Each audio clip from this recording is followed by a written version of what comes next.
From Washington, this is VOA News.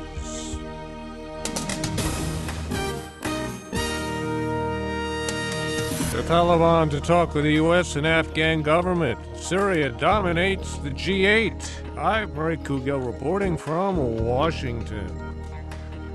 Afghanistan's Taliban insurgents have opened a political office in Qatar, paving the way for direct peace talks with representatives of the Kabul government and U.S. officials.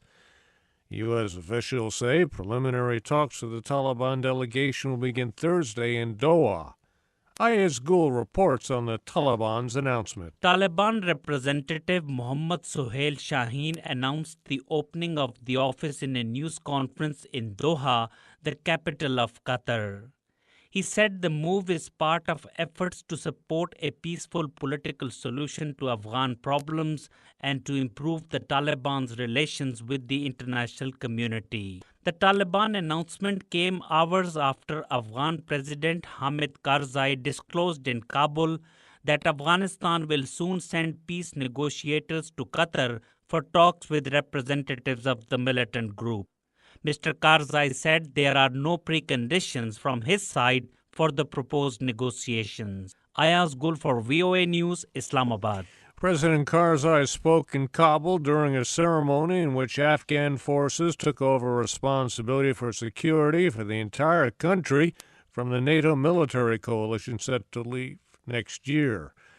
That security transition was marred by a bomb blast Tuesday in another area of Kabul, targeting an Afghan lawmaker who survived. 3 people were killed in the bombing.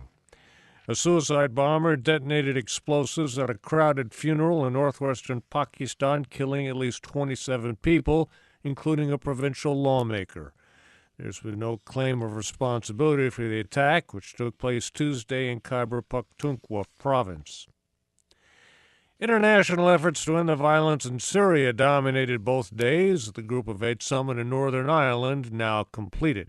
VOA's Kent Klein has details. The meetings at a Northern Ireland golf resort have highlighted differences between Russia and the West on chemical weapons and Mr. Obama's decision to send military aid to the Syrian opposition. On the PBS interview program Charlie Rose, the president said U.S. backing for the Syrian rebels could help advance peace talks.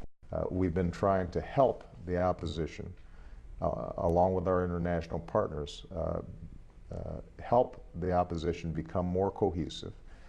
We've been assisting not only the political opposition, but also the military opposition. So there's a counterweight that can potentially lead to political negotiations.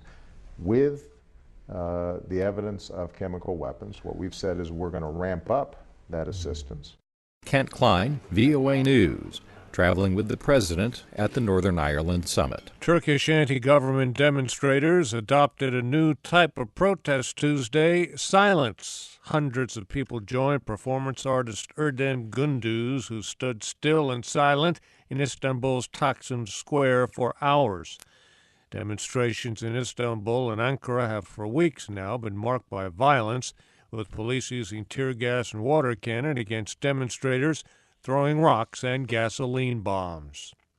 U.S. National Security Agency Director General Keith Alexander says NSA's surveillance programs have helped prevent more than 50 terrorist attacks since 9/11. General Alexander gave a congressional committee some information on 2 cases he said the programs hindered. Mali's government signed a deal with Tuareg rebels that will allow the army to return to a key rebel-held city ahead of next month's elections. The new accord says Malian security forces and civilian officials can return to Kidal before the July 28th presidential election. Authorities in Chad have arrested the suspected leader of a poaching gang that's accused of slaughtering 189 elephants since last August. Idris Hassan was arrested last week while transporting 124 elephant tusks. Hassan and his gang are also accused of killing 5 park rangers in Cameroon.